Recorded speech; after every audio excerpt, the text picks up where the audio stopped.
You know, Justin Bieber had a post the other day on his Instagram talking about all the drugs that he did when he was younger and how much it fucked him up. And now he's got a relationship with the Lord, and he's got, you know, he's married, and he's trying to be a normal person. Yeah. But he's struggling with the fact that he was insanely famous when he was a kid. What's going on with you guys? Are you working together? I'm not. I mean, I think that we become friends in a strange way, you know. Like Robin Big. Yeah. It's like exactly. I'm Big and you're Robin. Yeah. No, I mean, to a lot of us, he's like a little brother. You know what I'm saying? He's not afraid to call and ask for advice. He's somebody that, in the industry-wise, the record industry is a strong family, and he's somebody that, you know, we definitely have our arms around, and we want to protect him because he's such genuinely a nice person besides his talent.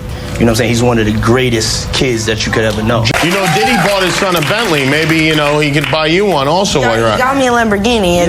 Well, that's nice. I haven't gotten it yet, though. Yeah, I know. When is that coming, that Lamborghini? We talked about this last time. He had the Lamborghini for a day or two, and he had access to the house, and he knows better than to be talking about the things that he does with Big Brother Puff on national television. Oh, apparently not. I always say this about Justin Bieber. When people hear about him going insane, like, of course he's going insane. You have no idea what it would be like to be him and to be 17 years old. And girls literally trying to break into his house. They're coming down chimneys. They're flying in on parachutes. They're doing anything they can. They just want to be around him. You want him to be normal? Oh, man, poor guy. Months ago, I was really struggling mentally and emotionally, and just there were so many things that were adding up, and I wasn't able to enjoy any of the things that I owned. That stuff's not gonna matter to you. None of the actual things did anything because I was so hurt and I was so confused and I was so sick and there was all these things, and I was like, I can't, you know, there's like, you just can't, like you said, you can't enjoy the actual physical, tangible, like, things that money offers, right? Like, it really had to come from within. So that's I guess our perspective. The you of then was on a path of self-destruction. Oh, for sure. Yeah, I would have, for sure, 100%. Yeah, it would have been no bueno. It was bad. I don't know if I'd be alive for sure. So check this out, yo. Justin, you ever seen the movie 48 Hours? Right now, he's having 48 hours with Diddy, him and his boy. They're having the times of their lives, like, you know, where we hanging out and what we doing. We can't really disclose, but it's definitely a 15-year-old's dream. You know, I have been given custody of him. You know, he signed to Usher. I'm signed to Usher. I had legal guardianship of Usher when you know he did his first album. I did Usher's first album. I don't have legal guardianship of him, but for the next 48 hours, he's with me. They're not seeing the victim. They're not seeing that boy that got rushed to the hospital. They're not seeing what the intentions was in his heart when he took Justin Bieber there. Oh. Let's be honest. He took Justin Bieber there. Diddy had been trying to get to Bieber for a minute, and his management was backing him off.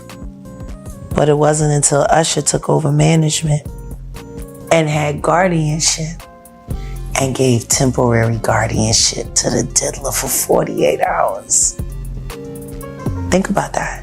What's up, man? You good? I'm good. How are you? All right, young brother, everything's good? Selling out arenas and everything? Starting to act different, huh? You ain't been calling me and hanging out the way we used to hang out. Well, I mean, you try to get in contact with me, you know, through all my, partners and whatnot. Mm-hmm. But you never really got my number, so. Right. Okay. My number? Yeah. So many horrific accusations, though, involving young singers, like children. Yeah, it's disgusting. It's insane. He makes R. Kelly look like a decent guy. Yeah. It's so crazy. It is crazy. And meanwhile, the guy was like hanging out with Oprah, hanging out with Obama, Jay-Z, everybody. Dude. Oh, bro, Justin Bieber just torched Diddy's entire career. That's how Joe Rogan kicked off what might be his most jaw-dropping podcast yet. Sitting across from his guest, gripping the table, his tone was calm, but his words cut deep. Just hours, before authenticated footage from one of Diddy's notorious parties had surfaced. And it wasn't just incriminating, it was devastating. Joe didn't sugarcoat it. This isn't some party video. This isn't celebrity gossip. This is surveillance. This is choreography. This is straight up cult level. For nearly 3 hours, Rogan dissected the footage, the fallout, and most of all, Diddy himself. As clips from the episode exploded across social media, one thing became clear. The industry shield around Diddy was cracking. The footage Bieber leaked had already shaken the courtroom. But now, with Rogan broadcasting it into homes nationwide, the impact tripled. This isn't just some celebrity getting caught, Joe said. This is a system unraveling. What Bieber exposed, this isn't just damaging, it's dangerous. And thank God he came forward. The clip was 14 minutes and 32 seconds long. But as Rogan put it, it spoke louder than any lawsuit ever could. Dude, they're walking people through halls like livestock. Staff in uniforms, talking on radios, using phrases like heartbeat reset, like it's some damn ritual. Who does that at a party? Joe leaned in, eyes wide. You don't need a degree to know. That's not normal. That's not VIP. That's all control. And that's the word Rogan wouldn't let go of. Control. Because Bieber's footage didn't just show staff movements, it revealed timing, coordination, doors opening on cue, red lights pulsing like signals, and whispers about linen, shortages and replenishing bins. All of it centered around a corridor in a Diddy-owned mansion. Joe's response? Ice cold. This is Epstein level. But now it's on video, you hear me? Video, you can't erase that.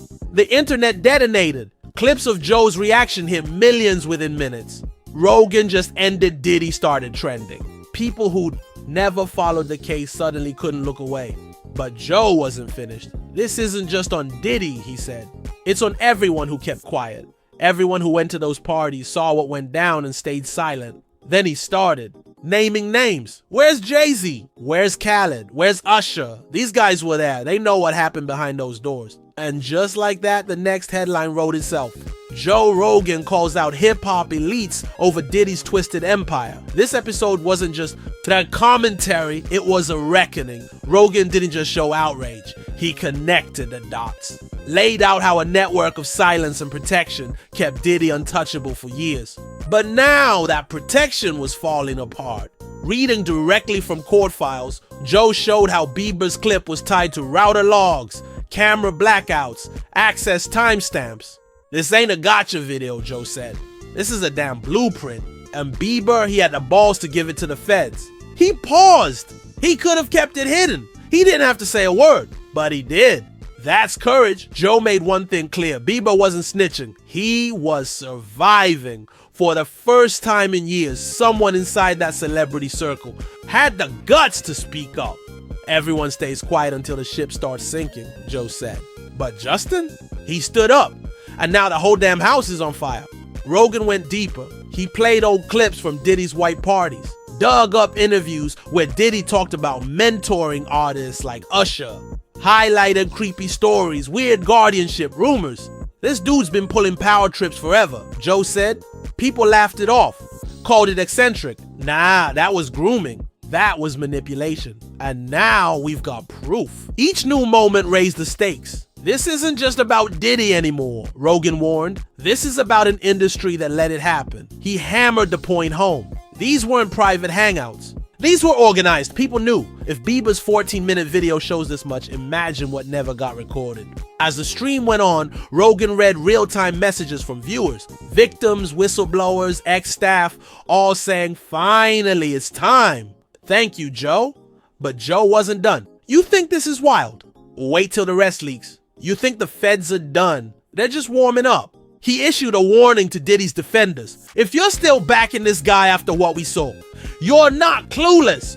You're complicit. Then came the moment that blew up timelines. Joe stared straight into the camera. If you were at those parties and you saw something, you better come clean. Because if Bieber's footage proves anything, it's that secrets don't stay buried forever. Boom! The internet exploded again. Within hours, sponsors dropped Diddy. Legal pressure surged. The footage was no longer locked up. It was public ammo. Joe's message hit like a hammer. Diddy's empire wasn't just cracking, it was crumbling. Once people saw what really went down behind those velvet ropes, there was no going back. This wasn't an expose. This was an execution, and Joe closed it with one last shot. Diddy spent decades controlling the story, but now the truth has timestamps, receipts, and video, and he's got nothing left to hide behind.